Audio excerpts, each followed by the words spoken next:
It is 2 o'clock. It is Thursday afternoon. Welcome to VFI Educates. Julia's genius work will proceed today with 129th episode. That is one big number. Let's congratulate us all for having that kind of attendance. I just had a couple of quickie announcements having to do with Volunteers for Israel. So it looks like the programs are moving towards proceeding. We look forward to being in Israel with a group doing the archaeological work and also the volunteering, the IDF basis. I just want to make that point because that's big news after 2 years of start, stop, start, stop. So at this point, I'm going to ask Ilana to introduce our speaker for today, who we may have heard from before.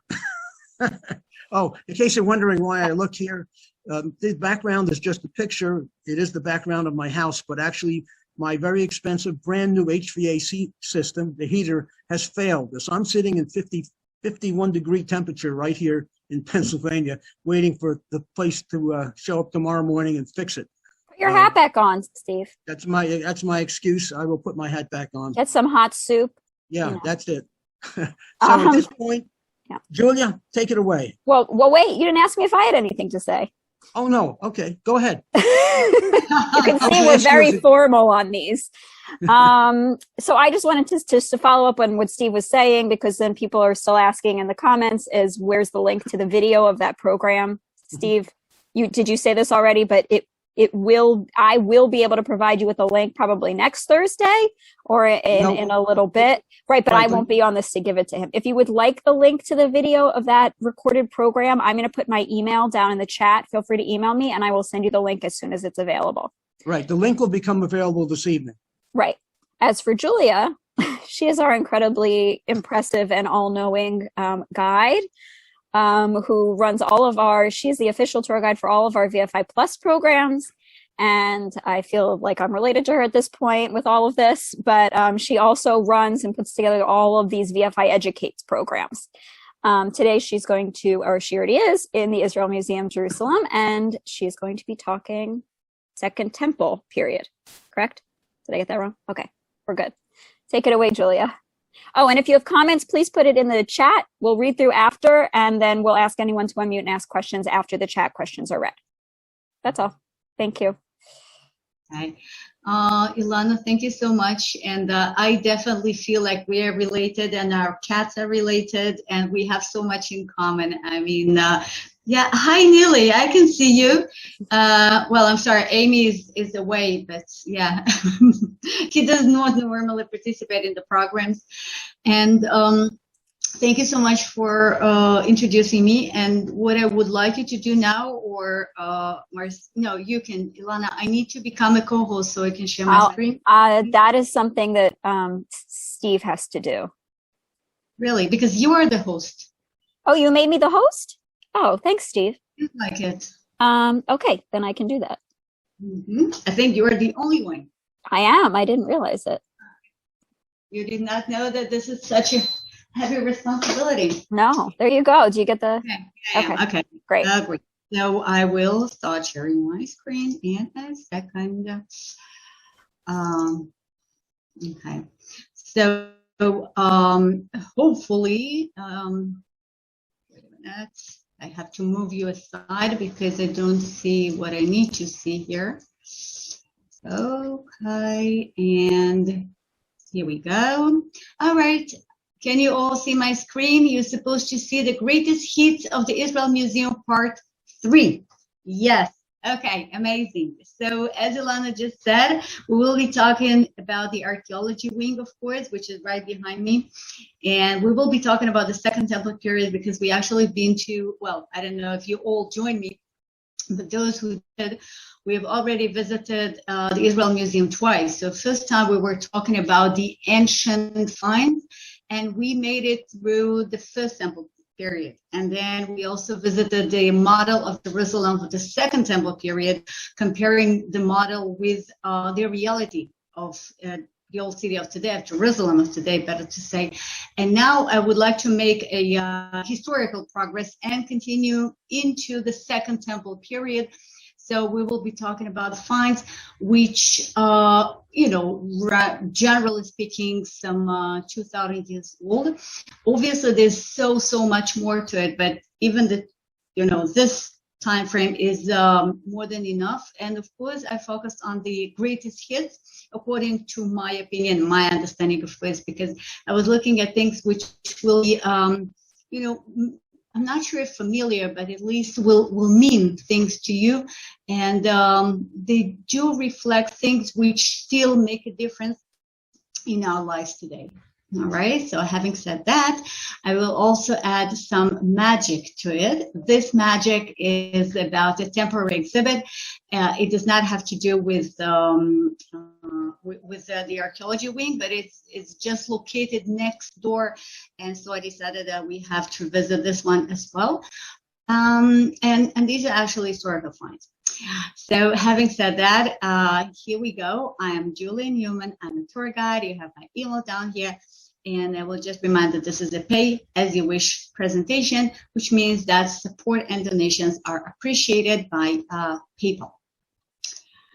So here, before we actually start our tour of the archaeology wing, this is the temporary exhibit, which is really, really fascinating. It is a relatively small one, but what you see here are things which we don't normally talk about, and we don't normally associate them with Judaism, because I don't know how about you, but I would say that Judaism is less about amulets, it's less about talismans, it's less about witches and spirits. It's more about God and scriptures. And here that exhibit shows that it's not exactly true. And actually, at least two of the exhibits you will see now are very surprising, again, at least for me.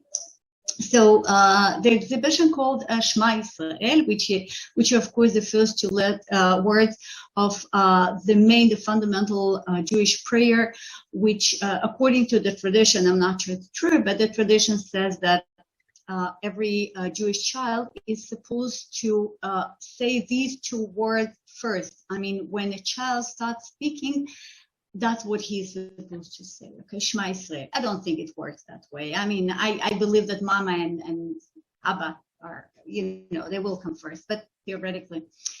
So Shema Yisrael, Adonai Eloheinu, Adonai Echad. These are supposed to be the first Jewish words. These are supposed to be the last Jewish words. And Shema Yisrael, the very same words, which of course mean listen, Israel. Okay, Israel calls to God. These are supposed to be the protective words as well, because if we think of it, when will you call God? Well, normally you call God when you need something, when you need support, when you need help, when you need protection, when you are in danger.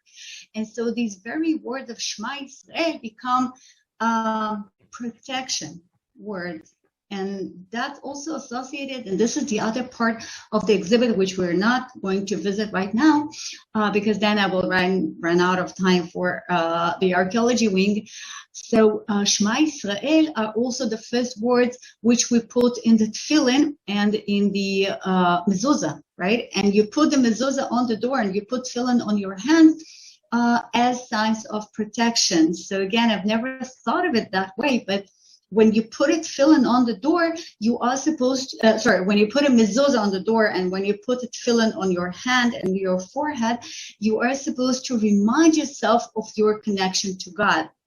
But physically, technically, you protect yourself. So these words protect you. All right, so that's the name of the exhibit, Shema Yisrael, Amulets, Virtues, and Magic. These are little amulets. These are little necklaces. It is totally obvious what it is. This is Moses, right? You can see the rays of light, the karnei or, the rays of light coming from his head. And you see the 10 Commandments. Now, this is from the medieval times. I'm not sure about the century, 15th, 16th, 17th, whatever century, something like that. And this is something a faithful Jew is supposed to wear. Now, this is really weird because the second, we have the 10 Commandments here. This is definitely Moses, but the second commandment forbids us from using icons and statues and worshiping the idols. We know the second commandment. So how come you put a face of a human being on yourself in order to protect yourself while being Jewish? This is a contradiction. And yet, here we are. There's so many of these necklaces, all of them the same kind. And Moses looks very much European, even though he has this black Jewish eyes. But this is how the Christian saint will be normally pictured. And this is probably because the artists who made these necklaces were Christian. So it's a unique mixture of Christian beliefs, Christian ways of representing saints and Moses, and in the same time, this is a protection sign which was used by the Jews despite the second commandment. This is something even more amazing, I believe. These are the magic balls, okay? During the, again, 5th, 6th, 7th century, pottery balls made mostly in Babylon, mostly in present-day Iraq, but also Iran and the eastern, parts of the Jewish world. And there are numerous examples of these bowls. I'm not sure you can see very well the writing on it. So if we take a closer look, this is what they normally look like. Okay, you can see the Jewish, the Hebrew letters. Okay, it's easy to identify the Shin and the Vav and the Taf and the Aleph and the Resh and the Mem and so on and so forth. So we're definitely speaking about Hebrew, but in the same time, if you will try, no matter how hard you will try to read it, it's not going to work. Okay, and you can also see that there is no beginning, no end to the phrase. There is no beginning and end to the word. It is a magical text which protects you from the evil spirits. Now, this weird creature in the center of the bowl, okay, we have a few more examples which are on the walls next to the window with the bowls. Okay, you see some weird creatures, some weird, I don't know, maybe ghosts, maybe even aliens, I would say, maybe a wild beast. Anyhow, the various bowls will have different ghosts. Okay, let's call them so. They all look very strange, very scary, but most of them will be tied in a way. You see that this creature on the bowl we're looking at, his hands are like one hand goes this way, the other hand goes the other way, and it is tight. It is harmless. It is caught and kept harmless by these magical words. So people would make these magical bowls, and then after writing the right letters, the right magical text on them, they would take them and they would bury them upside down at the foundations or somewhere near their house. And this is how people would protect themselves. Okay, again, it has nothing to do with prayer. It's very non-Jewish, I think, but that's how it worked. Now, this is the most amazing artifacts on this present on this display. During the medieval times and even later, Jews were accused so many times in killing Christian babies or Christian teenagers, even adults, for ritual purposes. The most common excuse was that the Jews used the blood of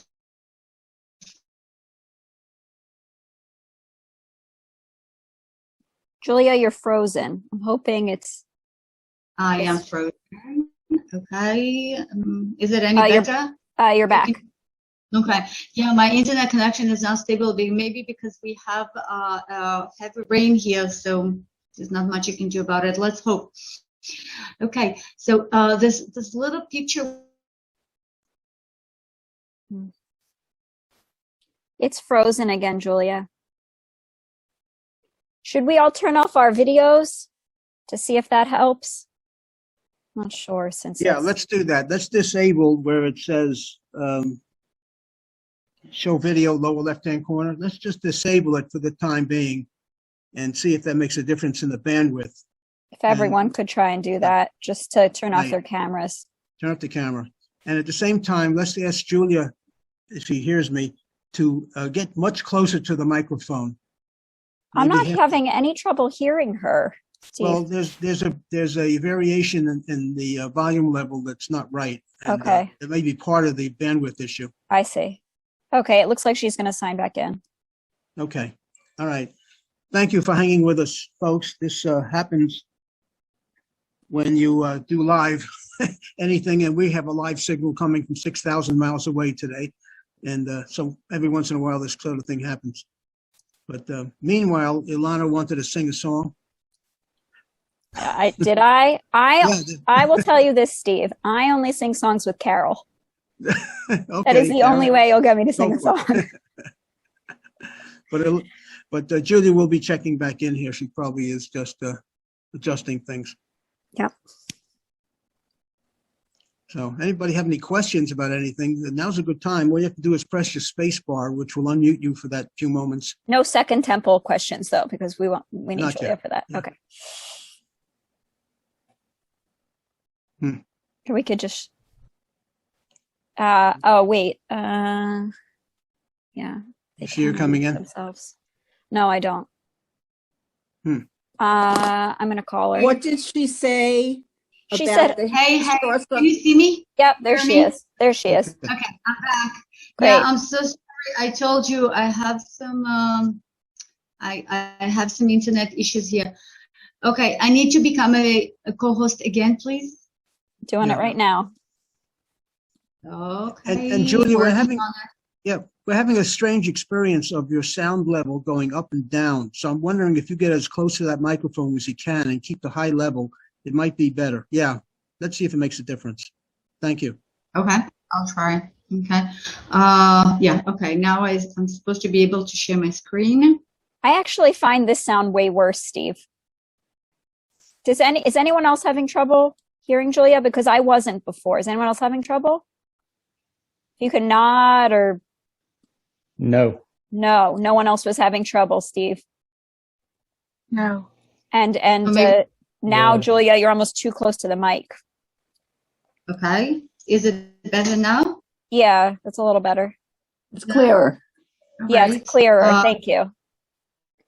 Okay. All right. So you'll let me know. Okay. Okay, back to the presentation. Sorry, guys. So I was talking about the fact that, as you know, Jews were accused along the history of killing innocent Christian babies in order to prepare the matzot. Now, this is definitely ridiculous. This is definitely impossible. And it never happened, of course. But in the same time, look at this. Look at this book. I mean, if I wouldn't see it for myself, if it wouldn't be presented in the Israel Museum, in the Jewish state of Israel, I would not believe. But here it is. And this is a manuscript of practical Kabbalah. And this is basically a book of recipes, how to cure various diseases. And here we read that if you want to cure an epilepsy, so you need to use the blood of a youth who had never yet experienced a nocturnal emission. No, it doesn't say that this youth has to be a Christian, of course, okay? But it does mean that you have to use the blood of a child in order to make a cure to somebody. Now, if I would be Christian, I would probably say to myself, hey, they want to kill somebody in order to use his blood, so I'm sure the Jews would prefer a non-Jewish child. And this is something, I don't know, for me, it was just amazing. Have you ever heard of using of blood of a child to cure somebody from whatever it is? And here we're talking about the 18th century. This is incredible. So let's Okay, let's go. Okay, there is more to this presentation and to this exhibition, of course, and it will be there till end of April. So you still have a chance. If you're already in Israel, go ahead and take a look at it. If you're not yet in Israel, so this is another reason for you to participate in VFI Archaeology, because we will visit Israel Museum, among other things. All right, so we left the exhibition, and here we are. This is the main entrance to the archaeology wing. So we will just rush through the ancient periods because we've already been there. And this is our first stop. We will stop next to this inscription. There's no way you can read it, of course, but don't worry about it. It is a Greek inscription, and this is a very, very famous inscription, which is known as the Heliodorus Stella, okay, or the Heliodorus Inscription. It was found in Menorah, Beit Guvrin, which is in national park not far away from modern city of Beit Guvrin. It's about an hour drive southwest from Jerusalem, with so many caves, and it's an amazing archaeological site. Anyhow, this inscription, which is dated back to 178 BCE, tells us a long and complicated story. It's actually 3 different letters which were sent by one guy to the other guy, and one of them is a letter telling Heliodorus, who was one of the ministers of the Greek king at the time, that telling what's his name? I forgot his name. Okay, the reason, forgot the name, but it's not that important. The king tells the official, whose name I can't remember right now, that Heliodorus will be appointed as the chief of minister of economy, if you wish. And Heliodorus will have to make sure that the Hellenistic king, the king of the Greek Empire, will get enough money and will get enough taxes. All right.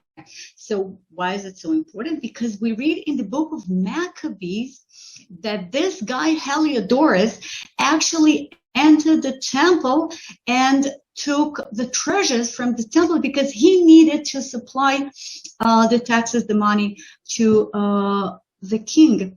As a result, the Maccabees revolt started. One of the reasons why the Maccabees started the revolt, of course, the final reason was because they were forced to pray to an idol. You know the story.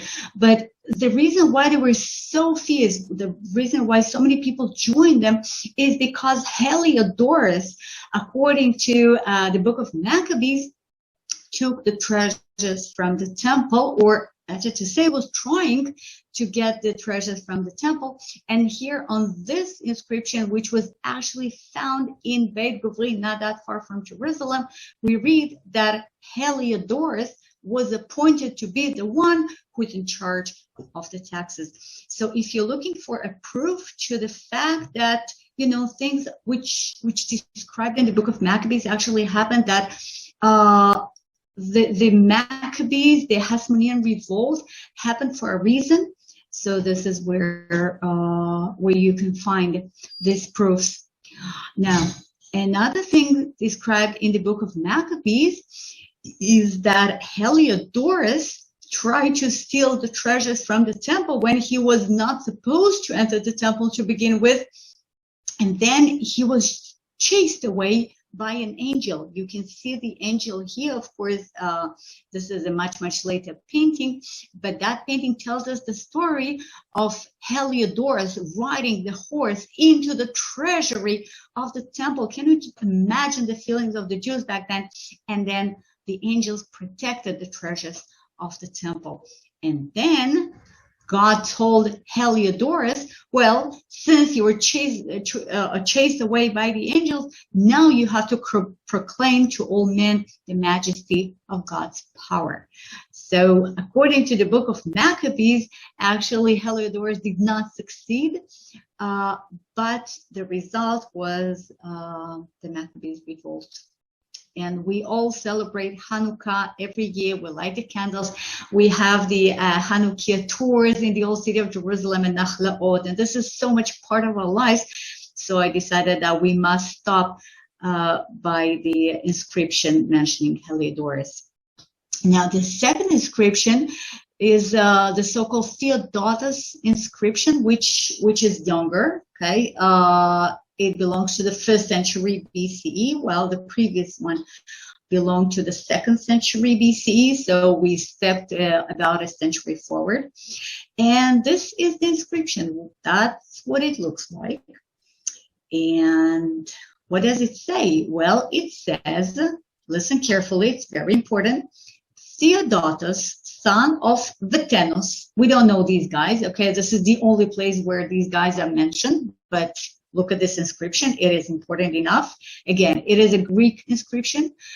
Greek language was the lingua franca, was same as English is today, the international language. So whatever was important for everybody would be written in Greek language. So Theodotus, son of Vetenos, priest and head of the synagogue, son of the head of the synagogue, and grandson of the head of the synagogue, built the synagogue. Okay, great. So we already learned that this guy, okay, Theodotus, who lived in the 1st century BCE, his grandfather was the head of a synagogue, which means that synagogues already existed. Quite often we tend to say that synagogues were, were invented, okay, were first used after the destruction of the temple, because before the destruction of the temple was the center of cult. This is where people went to sacrifice and do the rituals. This was the house of the Lord, and this is where the connection between people and God could take place. But here we read that Theodotus is the grandson of a head of a synagogue, so at least 2nd century BCE.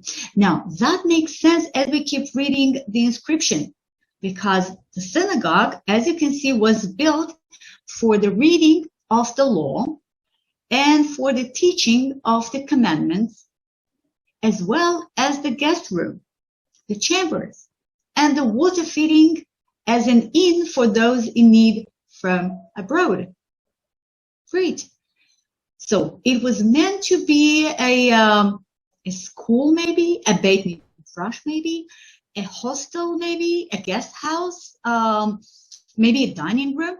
But you don't see anything about prayer here. You don't see anything about worship here, and that explains the whole thing, because worship would take place at the temple, and all the rest would take place in a synagogue. So synagogue is parallel to temple. It does not replace it. And only after the destruction of the temple, synagogues became what there are today, when we learn and pray. First of all, we pray, we connect to God, and then we have the Beit Midrash, which is focused on learning and teaching. So the bottom line is that this is the first inscription we have. Okay, synagogues are mentioned in the Mishnah, of course. They are mentioned in the New Testament quite a few times. We know that there are synagogues, but this is the oldest inscription mentioning the synagogue and explaining what synagogues were all about. And since synagogues are so much of a part of our daily life as Jews, no matter whether we actually go there every Friday or only on Yom Kippur, but there is no Judaism without a shul, without a synagogue. So we had to pay attention to this inscription. The inscription was found right here in these excavations of Raymond, Wales, in Silwan. Silwan is an Arab neighborhood right next to the Down Gate, which is next to the Wailing Wall. And today we know it is the city of David. So when we tour the city of David, we always stop next to the place where the inscription was found. So the inscription was found, and here it is in the museum, as you just saw. We did not find the synagogue. We have no traces of the synagogue whatsoever, but we know where approximately it used to be. But we do have quite a few other synagogues from the Second Temple period, from the same period of this inscription. Those just a few of the synagogues. We have the most famous synagogue on Masada, and we have a synagogue in Gamla, up north at the Golan Heights. And we have the synagogue in Magdala, and we have another in Khirbet Itri, and so on and so forth. So we do have synagogues, and we have this very first inscription. And we read in the Talmud that there were 480 synagogues in Jerusalem. I don't know if this is an exaggeration or they truly had so many. I don't know, but this is just an example how important synagogue was in the Jewish life, parallel to the temple. I just chose this picture of Maurizio Gottlieb, the famous Jewish painter. This is a synagogue on Yom Kippur. Obviously, it did not look exactly like that during the Second Temple period, but we don't have any better description. So we proceed, and now we will be looking at two finds, which has to do with this beautiful, magnificent structure. I'm sure you recognize it. Just in case, this is the temple. This is the Second Temple. We are in the Second Temple period, the temple which was built by King Herod the Great. And this is a photo taken at the Second Temple period model. The model of the Second Temple period in the Israel Museum, the model we already toured. So first of all, I would like us to focus on this, okay, the shrine itself. And well, unfortunately, we don't have any archaeological evidences to the shrine, but what we do have in the Israel Museum, this is why I started talking about it, is this. This little stone-made box is called an ossuary, and this box was used to place the bones. For a while during the Second Temple period, the burial ritual was to place the dead body in a cave, and then after 1 year, when the flesh was no longer there, the relatives of the deceased would come back and open the cave and pick up the bones and place these bones in such a box. Obviously, it was not done for everybody. It was only for the those who could afford it.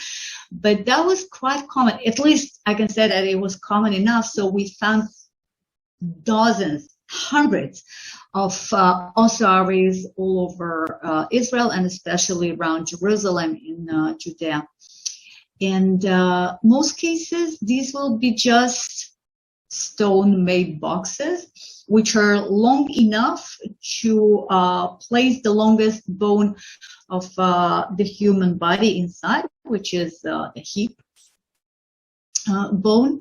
But sometimes we had decorations. Obviously, the wealthy people will have better decorations normally.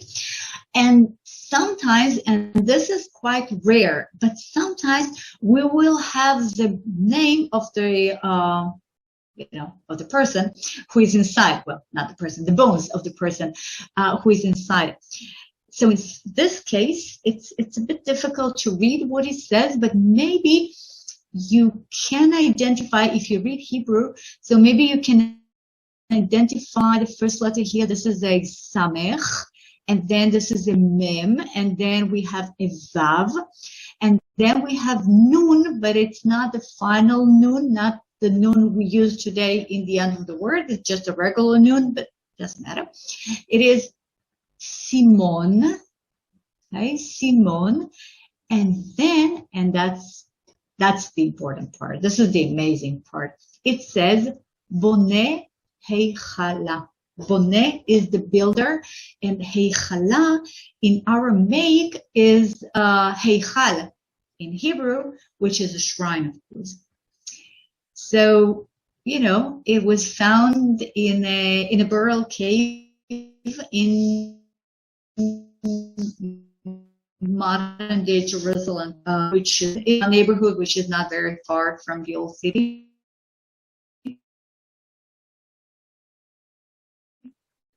I don't think there is any that this guy, who was apparently a rich person, who was maybe the constructor, maybe the chief of staff, maybe a builder, but I don't think he was just a simple worker. Anyhow, he was one of those who built the second temple. So, as I said, unfortunately, we have no archaeological traces. We have no foundations of the second temple, but we do have the ossuary. We do have, let's call it a coffin of one of the people who actually built the second temple with his own hands. Our next exhibit, our next stop will have to do once again with the temple, but this time I would like us to focus not on the temple itself, not on the shrine itself, but rather on this little fence which used to surround the temple from all sides. Okay, we can see that fence on the left, we can see that fence on the right. It was all over, surrounding the actual temple. And we read at the book of Josephus Flavius that in this fence and this balustrade, at the regular intervals stood slabs giving warnings, some in Greek, again, so everybody will understand, others in Latin, of the law of purification. So no foreigner will be permitted to enter the holy place. Which means that if you're not Jewish, you will never make it beyond the fence. You will never, and that again emphasizes how furious were the Jews when Heliodorus, remember that Greek minister, that Greek official, entered the temple. He was riding his horse, but even without a horse, he was not allowed inside. And if you're Jew, of course, you have to take the ritual bath. You have to go to a mikveh. You have to purify yourself. You have to prepare yourself. And as you remember, in the Western Wall Tunnels tour at the Southern Wall Archaeological Park, all around the Temple Mount, and of course the Siloam Pool, we have so many mikvehs. We have so many mikvehs because you have to purify yourself, and you are supposed to enter the temple and sacrifice your sacrifice to God 3 times a year. Now, we read about it in the Talmud, we read about it in the book of Josephus Flavius, and finally, here we are. We have a piece, okay, not the whole inscription survived, but we have a piece of an inscription in Greek language which tells the foreigners, don't you dare to come beyond me. Now, this is just a little piece of it which is on display in the Israel Museum. How do we know that this is it? Well, luckily enough, we have another inscription which is now placed in the museum in Istanbul because it was found during the Turkish rule here during the Ottoman Empire period. And it says, no foreigner, you can see it here, the translation to English, no foreigner shall enter the balustrade around the sanctuary. Whoever is caught will have himself to blame for his subsequent death. So this is the full inscription, which was found right next to the Temple Mount, but unfortunately it was taken to the museum in Istanbul. Same is true for the Siloam inscription and quite a few other finds. But thanks to the inscription in the Istanbul Museum, we know what the significance of the piece of an inscription we have in Jerusalem. And because of that inscription, because of this fence, because of this law, because of the restriction, I mean, you have to be purified. This is the reason why Orthodox Jews will never enter the Temple Mount, or or if some of them will enter the Temple Mount, they will make sure that they are far enough from the Dome of the Rock mosque, because the tradition says that, as you know, the Dome of the Rock is located exactly where the holiest of the holy was. And so we present-day Jews cannot technically be pure enough to enter the temple or to enter the location of the temple. It doesn't matter that the temple is no longer there, but the land, the ground is still holy. So that inscription actually explains the behavior of present-day Orthodox Jews. Well, our next stop will be next to this sarcophagus, this, let's call it a stone-made coffin.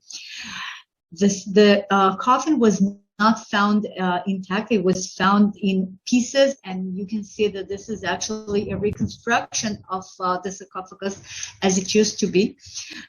This beautiful decoration, this beautiful flower, which is called a rosetta, survived in full, and other pieces were added. And this sarcophagus was found up on the slope, on the left slope of that hill. You may be able to recognize, because it is very unique.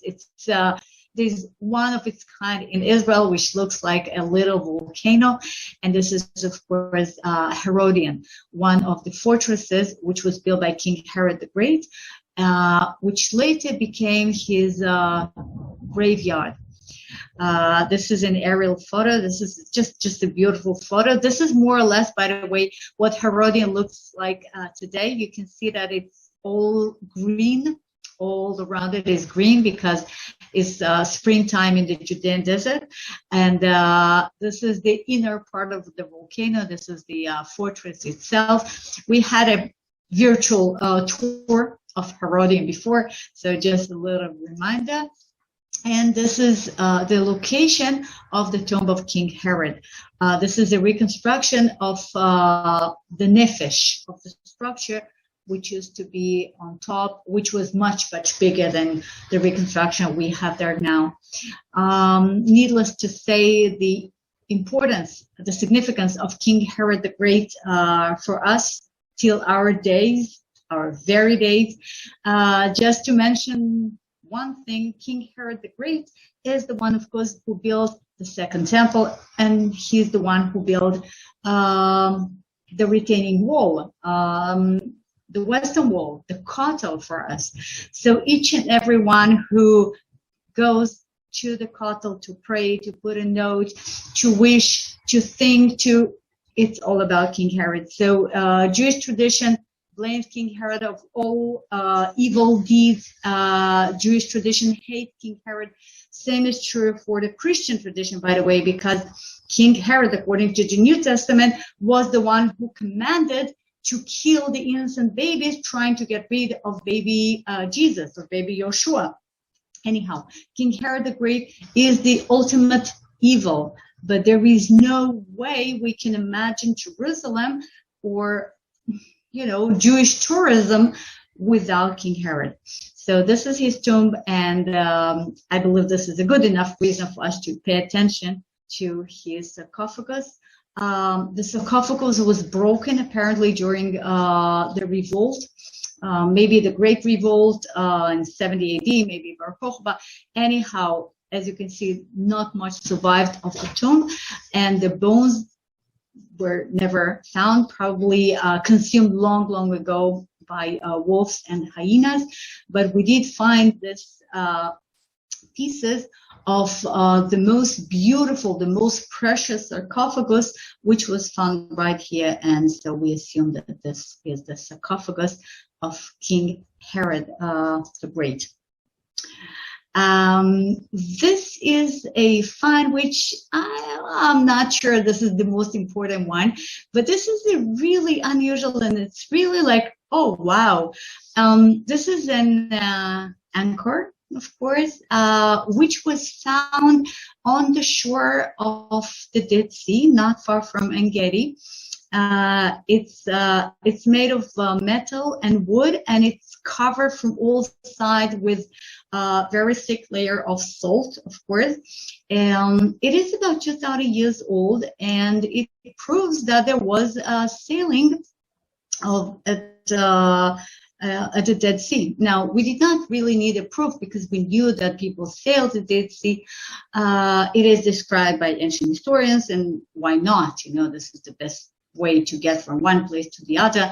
And you might have known that the first settlers of Kibbutz En Gedi, when they settled in Kibbutz En Gedi, there was no road yet, so the only connection to the word was by sailing. But anyhow, a road was built and the sailing was prohibited. And then a few years ago, a tourist company got a very special permit to run a tourist business of kayaking over the Dead Sea. It's quite pricey, but it's really beautiful. It's a lot of fun. So I would like to share with you a little video of sailing over the Dead Sea today. Okay, so הכי חם שים המלח מציע. Okay, since it's in Hebrew, I will mute it. But that's what you do, okay? You do it only in windless days because you don't want to get any, you know, not even one drop of Dead Sea water in your inspiration system. Okay, and okay, here it goes. And you can even swim in a sinkhole. It's really very special experience. You float on the water. The sinkholes are as salty as the Dead Sea itself. Some of them are less salty. And here we come to En Gedi Resort.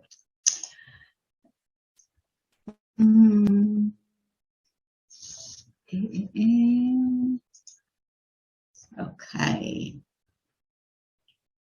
So wait a minute. What happened to me here?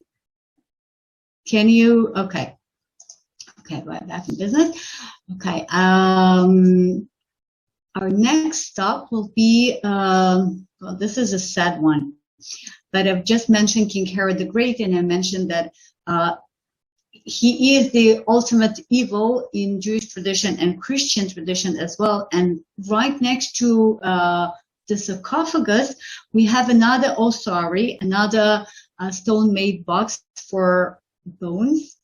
And here, once again, we have no decorations, but we do have a name.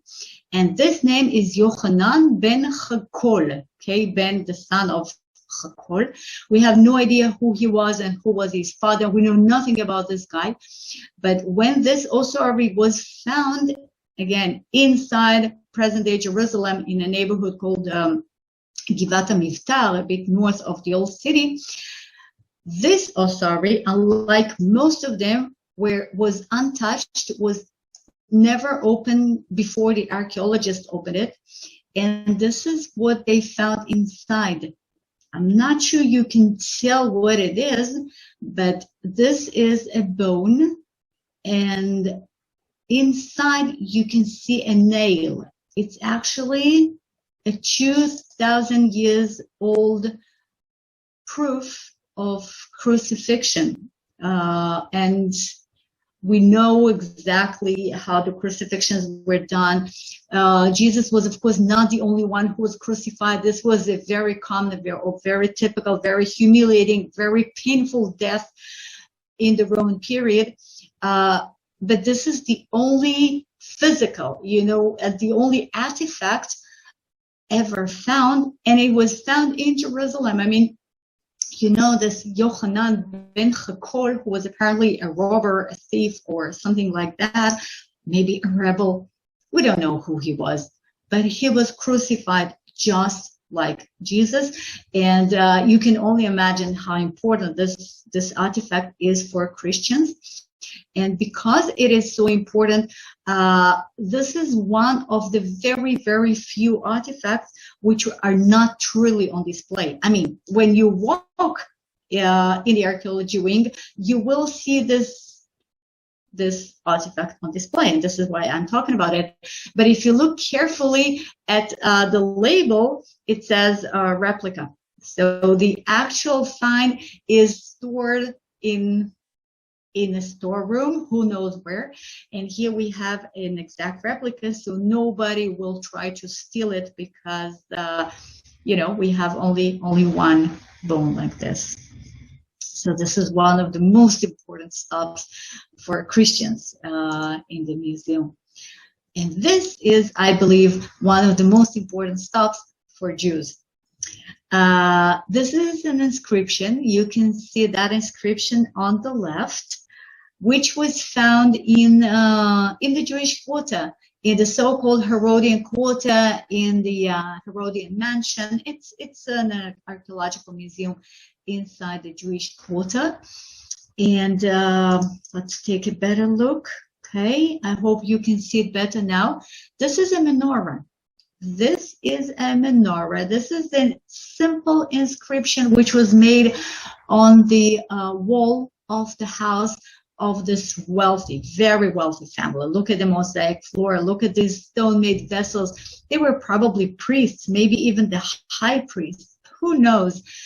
But this is an inscription of a menorah from the Second Temple period in the old city of Jerusalem, which means that whoever that was who made this menorah probably saw the actual menorah in the temple and knew exactly what it looked like. So this is the maybe the most accurate one, and this is also one of the oldest surviving ones. We have at least two more, which you might be familiar with. The menorah on the Titus Arch in Rome, which described the menorah which is taken as the trophy by the Roman soldiers after destruction of the temple. We have the Magdala stone, the stone which was found in the synagogue, in the ancient synagogue in Magdala, right by the Sea of Galilee. You can see they are quite similar. They're not exactly the same, but both of them are quite different from this menorah, which was found in Jerusalem. We don't know why. We don't know who is right. I think this one, the simple inscription in Jerusalem is the best. And when you look at it, I think it also fits the best the description in the Bible, in the book of Exodus, which explains how the menorah should look like. You see, make a lampstand of pure gold, hammer out its base and shaft, and make it, and this is the most important part, its flower-like cups, buds, and blossom. And again, 3 cups shaped like almond flowers with buds and blossoms. And again, the almond flowers with buds and blossoms. Kaftor v'ferach in Hebrew. So maybe the almond flowers with buds and blossom, this is exactly what the artist meant. Maybe these are the buds and these are the flowers. It's all about maybe. But the very fact that we have an inscription of a menorah in the Jewish quarter, which is 2,000 years old, is amazing enough. One of the last finds, which belongs to the Second Temple period, and we are about to finish our presentation, is this one. The finds which were made on Masada. You may recognize the photo of the northern part of Masada, of the northern palace of Masada. And this is where a comb and sandals and hair were found, which probably belonged to the rebels, those rebels led by Elazar ben Yair, those rebels who committed suicide, those rebels who are the reason for us to visit Masada and, again, I don't think I have to say much about the significance of Masada in our daily life, but I will only say that we still use that expression in Hebrew, Mitzada, lo tipol shenit, Masada will not fall again. And when we use that expression, we don't necessarily think of Masada and the people who lived there, who died there, but these are the finds. These are the people who left their traces, and that what still defines, to a great extent, our reality here. So we are all connected to the lady who left her comb and hair and died. So that's Masada. This is what the Northern Palace looked like. This is the reconstruction, which is on display on Masada itself. And this is what the lower level of the Northern Palace looks like after the reconstruction of the frescoes. This is where these finds were made.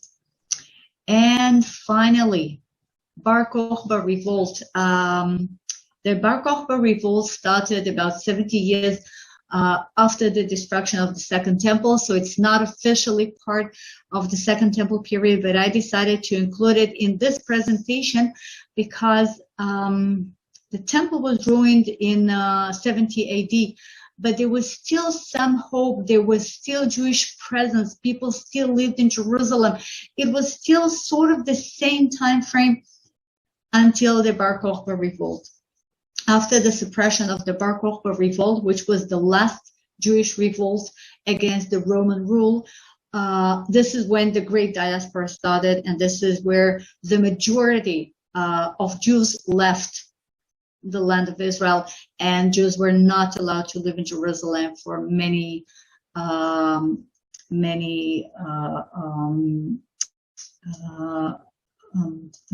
years, many generations.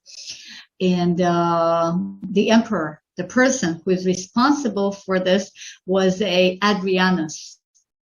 Adrianus, whose statue was discovered by an accident back in 1975 in the fields of Tel Shalem near Beit She'an. The fields belong to a present-day kibbutz called Tirat Tzvi.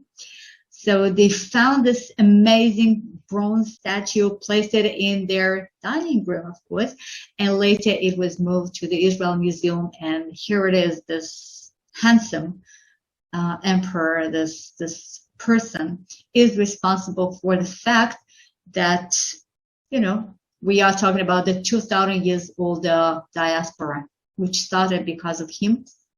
And these finds here, again, we have a mirror, we have a jewelry here, we have a key.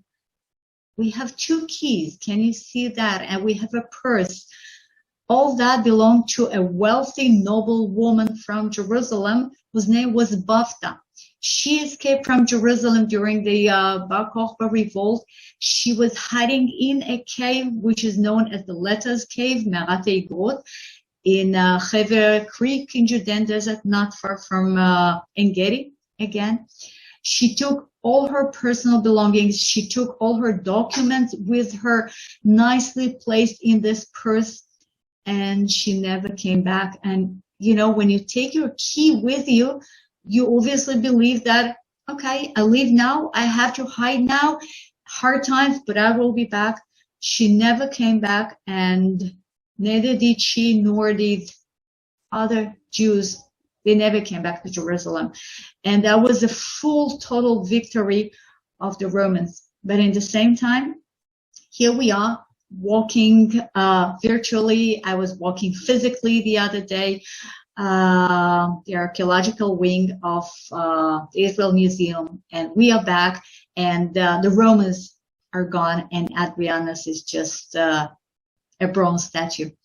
So after all, it took us a long time, but we are back. We won. So thank you for joining me. Thank you so much. I think we can move to the cafeteria now. The cafeteria is open till late. They have wonderful onion soup there. This is my recommendation. And once again, this is a pay as you wish presentation. So thank you all. I will stop sharing now, and questions are welcome. Hey. Hi, Alana. Hi. Thanks, Julia. I can't tell if Steve is trying to talk or he's just eating, but do you want to go through the questions, or do you want to tell about next week and then go through questions? Yeah, sure. Okay. Yeah, next week. So first of all, next week you have a tour of Yad Vashem. Again, I'm sure you all know Yad Vashem. Yad Vashem is the Central Holocaust Museum, the Central Holocaust Memorial, which is located on Mount Herzl in Jerusalem. And you will be talking about Yad Vashem, not just as a memorial, but as a memorial, but not just for the victims of the Holocaust, but for the righteous among nations. It will be a memorial for good deeds, for people who were human during this impossible and unhuman times.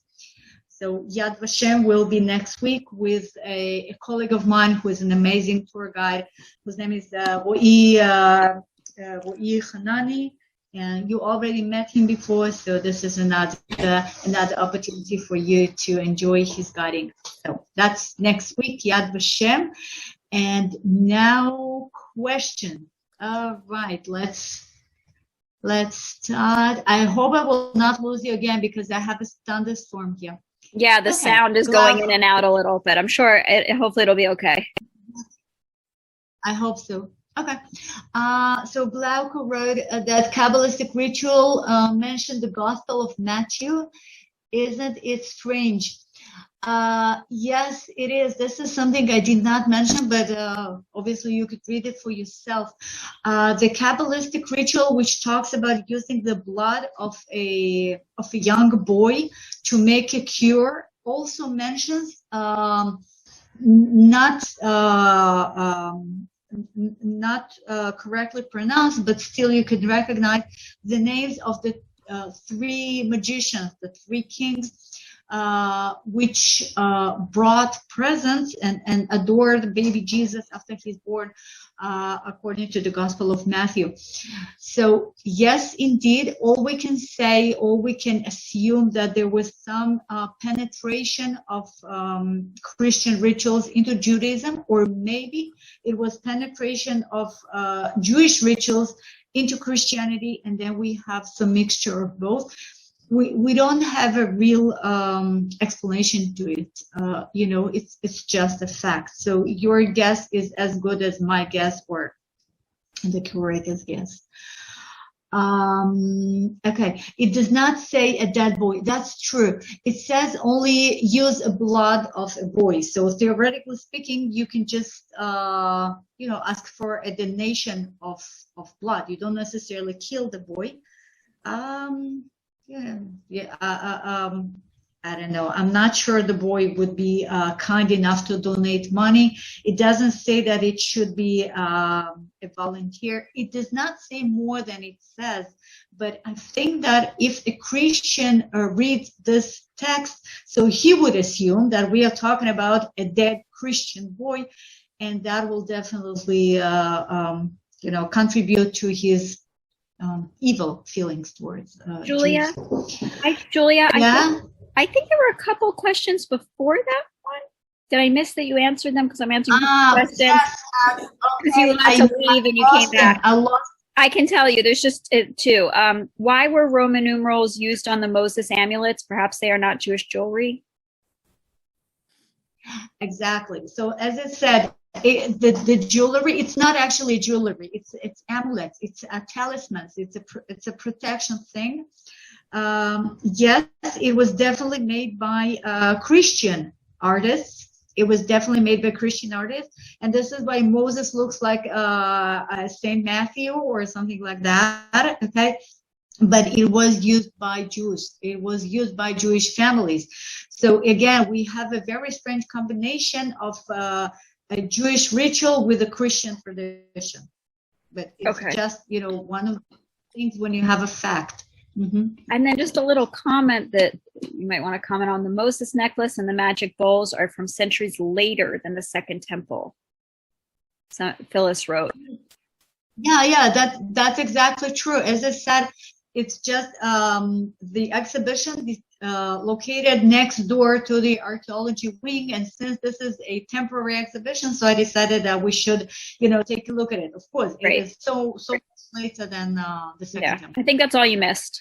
We have no idea. Okay. We wish we knew something about the magic and amulets of the Second Temple period, but as far as I know, we know nothing about it. I think you're up to the children question. Okay. What about children on the floor? Yes. Okay. Well, this is just this is a picture which was drawn in the I believe it's 17th century, maybe 16th century. It's not earlier than that. But this is just a picture telling us about the evil Jews killing innocent Christian babies in order to collect their blood to make the matzah. So I use it solely for the purpose of, visualizing of what Christians accused us of. It's not, it doesn't, it's not necessarily connected to the recipe book. They're not alive. The children are dead. And again, so many pogroms during the history were caused by various communities all over the Jewish diaspora, believing that the Jews killed a baby. There was a dead boy found in the woods. Sometimes the boy would just disappear, and obviously that's because the Jews killed him because they needed the blood. I talk about the 4 names. There were 3 Magi. Why 4 names? Magi. Yeah. There were three names as far as I remember. No. Okay, there's a question. Okay, it's a direct message, but I think it's a question for everybody. Really, Deborah asked relationship between placing bones in ossuary and end of Shiva. Well, I'm not sure, because as far as I know, the end of Shiva is after 7 days, while the bones should be collected after a year. So maybe it's not about the Shiva, it's more about the Yortzeit. So there is a mourning after 1 year, which definitely has to do with the fact that after a year, the flesh is already decompensated and all you have are bones. And then this is when you are supposed to move the bones from one place to the other, which is also so strange, because today, when you find in an archaeological dig, when you find bones, it's always so complicated because the Atra Kadisha, the ultra-Orthodox, will do whatever they can to prevent you from moving the bones and harming the bones, because in present-day Judaism, you're not supposed to move the dead body. While in the ancient times, and when you read the Talmud, they specifically tell you that this is a very important mitzvah to pick up your father's bones. So Judaism changed quite a bit. Okay, the ossuary box looks like it made of clay, not stone, because of the inscription drawn into the side. Well, in most cases, we are talking about stone-made ossuaries, and this is true for the ossuaries I've shown you. Okay, this also explains why the inscriptions are not so pretty. It's really complicated to make an inscription on a stone. Sometimes ossuaries were made of clay, sometimes it was made even of lead, but not in this cases. Any talk of returning, Deborah again, direct message, any talk of returning Israeli artifacts to Israel from Turkey? Well, there were some attempts made. We would definitely love to have at least some of the most important finds back in Jerusalem. I don't think it's going to happen. I mean, Turkey said no, and it's a problematic thing, because if they will return, let's say, the Siloam inscription, so then the Brits will have to return the funds to Iraq, and then they will have to return so many things to Egypt, and then the Egyptians, it will make the whole mess, and nobody wants to start even talking about it. So as for now, if you want to see the originals, you have to go to Cairo or Istanbul or the British Museum, etc. What kind of stone was used for sarcophagus? Well, this particular sarcophagus is made of a pink type of limestone, which is known as okay, forget the Arab name, but the meaning is king's stone, because this is the most beautiful, the most precious limestone. In rare cases, sarcophaguses would be made of marble, and again, sometimes it's other type of stone, simple limestone, lead coffins, but this one is the king's pink limestone. Okay, Diane, did the ossuaries ever contain the bones of more than one family member when they pass away? No, not as far as I know. I mean, we did not really make a genetic analysis, so I cannot tell for sure that all the bones belong to the same person, but in the same time, it seems like the bones, in the rare cases when we have them, will belong to one. They will make one person. So we assume that the ossuaries were private. Let's notice that the arms of the menorah are curved, not straight. Right, that's true. And same is true for the menorah on the Ark of Titus. Right. Okay, Ilana, thank you for the reminder of the donations. Deborah, where were Masada artifacts found? They were found at the lower level of the northern palace. So I've showed you the reconstruction of the northern palace and what this lower level looks like today. This is where they were found. Most tourists never make it to this location, because in order to make it, you have to walk 150 stairs downstairs and then 150 stairs upstairs, and most people don't bother, but that's where it was. Bill, does chever means sword in this context? No. Sword is cherev, okay? Well, this is chever, and chever means a crowd or a bunch of people.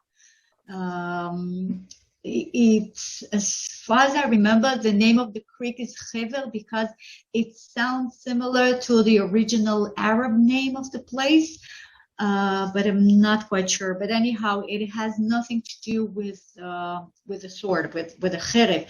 Actually, most names of the creeks of the Judean desert, they have to do with the Arab name, just phonetically. For instance, another creek which is nearby is called Tse'elim, and that's because the Arab name was Sahel.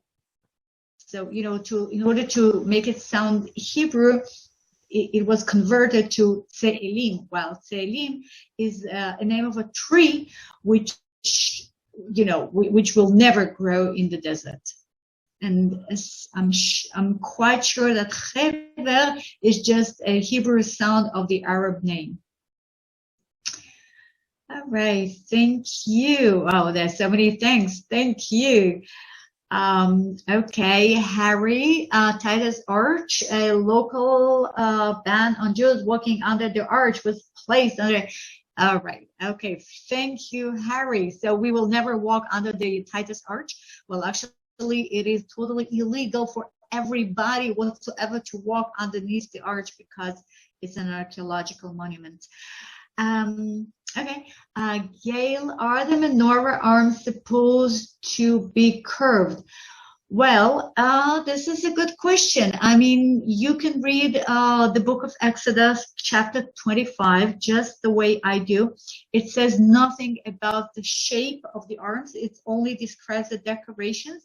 But we do see that in every case, the Menorah inscription in the Jewish quarter I was talking about, and the one in Magdala, and the one in Rome, all of them have curved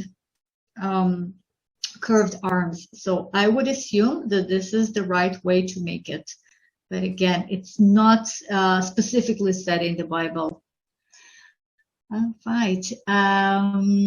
Valerie, thank you. What else? I was given a pendant with Moses depicted on a butler when I was ill. Wow. Okay.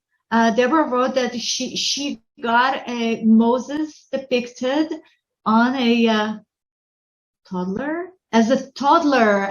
Okay. When you were a baby. Sorry, I did not understand. So anyhow, okay. See, so you were given an amulet. You were given a protection token, which would violate the second commandment, but this was the tradition. Okay, that exactly proves what I said, that we have commandments and we have traditions and we have practical things which are, sometimes stronger than beliefs.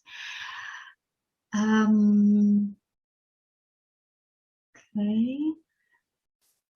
Esther, I'm not sure what did you say? Tour in Nachlaot, read treasures from Beit Guvrin.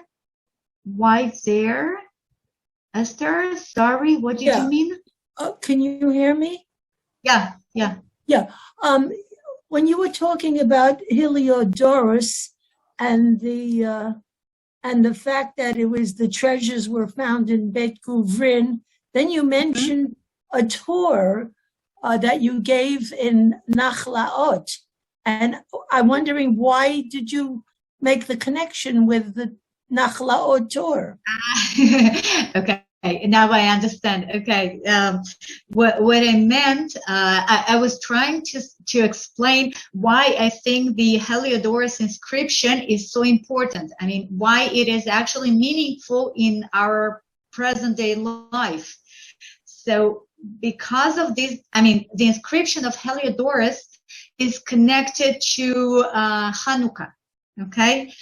And what we very often do in Israel for Hanukkah is visiting Nachlaot, among other places, because in Nachlaot there is a lot of traditional Jews, Orthodox Jews living there, and they tend to place the Chanukiot outside of their doors and on their windows. So one of the best places to feel, Hanukkah and enjoy Hanukkah is Nachlaot. That's the connection. Okay. I mean, if you ever make it to Israel during Hanukkah, so, you just walk down Jewish quarter or Nachlaot or Makor Baruch. There are a few other neighborhoods where you actually, you are surrounded by the lights of the Chanukias. And that also appears in a prior episode, probably a year ago, Julia, that you brought us and showed us all those external Chanukias. Right. Exactly. We were touring the Jewish quarter together. Right. Okay. Now we have a question by Sharon. Why were the hands crossed on the figures on the bowl put in the ground to protect? Because it's not about cross. I mean, yes, the hands were crossed, but it's not about crossing. It's about holding them. Okay. I mean, when your hands are crossed, when your hands are tight, so you're harmless. There's nothing you cannot use your hands to do evil, assuming you are an evil spirit. So on these bowls, you wanna have an inscription of a demon, but with his hands tight. And then you want to place the bowl with the demon upside down, and then you want to bury it, and then your home will be protected. All right? Or at least this is what you believed 15 centuries ago. All right. Okay. Now, Gail wrote, today we have the unveiling of the grave marker. This moving of the bones at a year's time might be based on the ritual. I don't know, because today we are talking about a month, and back then it was 1 year. So I don't know if there is a connection between the two. Maybe. Okay. Right. Harry wrote that actually you are able to walk through the Titus Arch, where I don't know when the last time I was in Rome, which was like 10 years ago maybe. It was surrounded by a thick fence, and there was no way whatsoever you could walk through the arch. So, but I don't know, maybe things changed. So, okay, I'm not sure. I have to be back in Rome in order to make sure. So whoever makes it to Rome, please let us know. Okay, we ran out of questions. Thank you all. Thank you for joining. Thank you for listening. Actually, I have another 8 minutes before the next Zoom we have. The next Zoom will be myself and Steve and myself and Morten, who is a tour agent. And the next Zoom has to do with our plans for your physical coming back. So I have about 4 minutes to answer more questions. If you have any questions, you're welcome to unmute yourself. Thank you so much, Julia. You saw how many comments people are just throwing praise at you. Thank you, Julia. You're Thank welcome. you. This is merely that I made Aliyah, and I'm here in Israel, Incarnation Road. Wonderful. Oh, amazing. Where are you? Incarnation Road. Gina. Carnation One. Yeah. Carnation One. Okay. Welcome to Israel. Welcome. Yeah. Congratulations upon the Aliyah. Great. Thank you, Deborah. Thank you, Gail, Maura. Thank you, Julia. That was a pretty wide-ranging discussion in antiquity. Very fascinating. And we look forward to everybody visiting again for episode 130 next Thursday. 1:30 with Ro'i. Okay. See you there. Steve, see you in a couple of minutes. Ilana, thank you. Thank you, everybody. All right. Good luck with the meeting. Okay. And we now officially enter the schmooze time. You're welcome to stay if you'd like. We just we schmooze. That's what we do. That's why we call it that. We're getting very, very good at schmoozing, among the best I've ever seen. All we can do.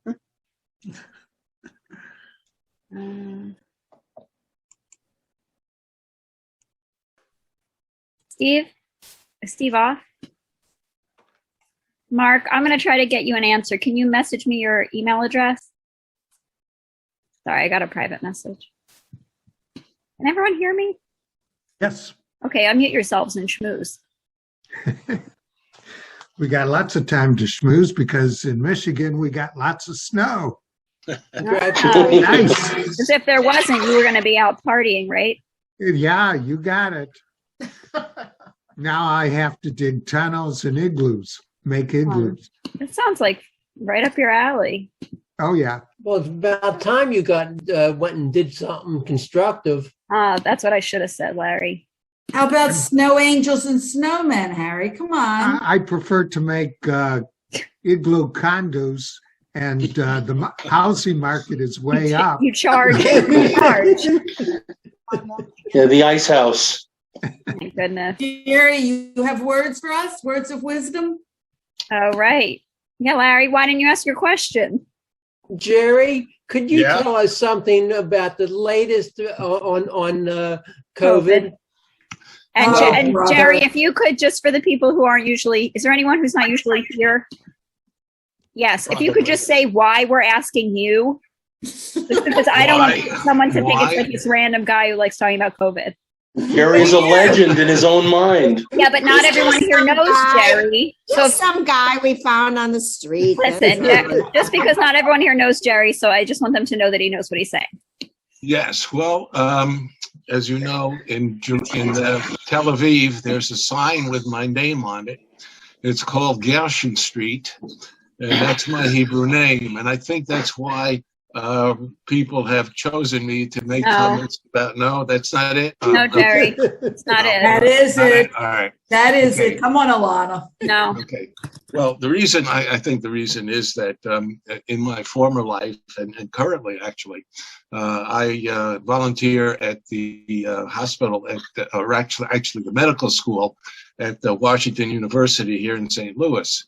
And I've been active in the pharmaceutical industry, food industry, and so on and so forth for a number of years, actually my whole working life. So as I have a PhD in biochemistry, and I've been, as I say, involved in science and that sort of thing, diseases, etc., mostly in terms of pharmaceuticals for a lot of more years than I can remember. Okay, put it that way. So that's why I think people are interested in some of the things I have to do and say about COVID, because right now that's the major topic in a lot of scientific areas. And it's something that I'm following, fairly closely in the literature in terms of the developments, the vaccines, the way the disease is progressing, the whole biochemical and metabolic area that COVID is involved in. That's my current area of interest at the moment.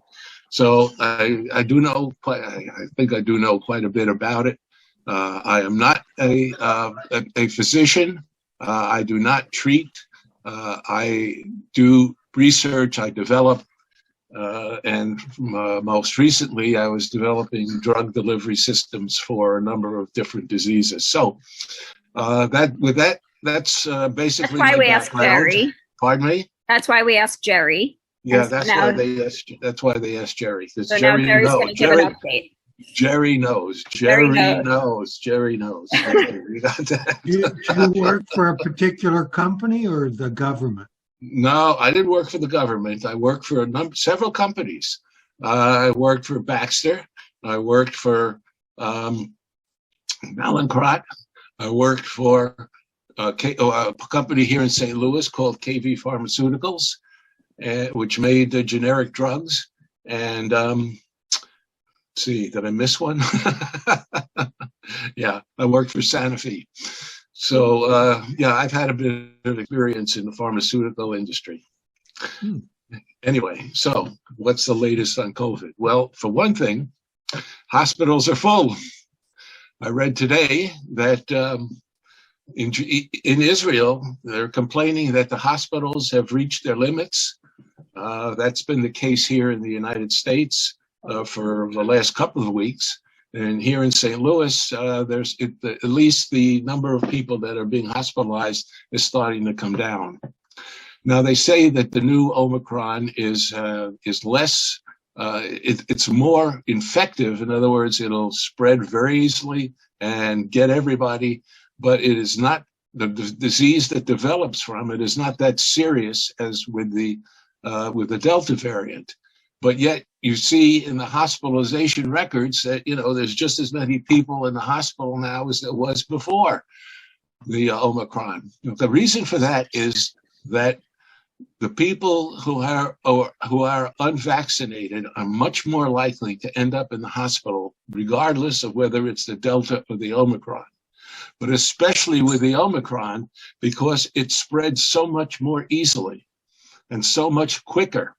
Then, usually when you get the Omicron, it takes you about 5 days, before you start to feel bad and, so on and so forth. With the Omicron, that takes a day or two and bingo, you've got it. So while the number of people who are dying remains basically very close, it's only because a lot more people are infected. But the percentage of people who are dying is much lower with the Omicron than it was with the Delta. Now, there are two variants of the Delta, of the Omicron, rather. It's kind of get mixed up.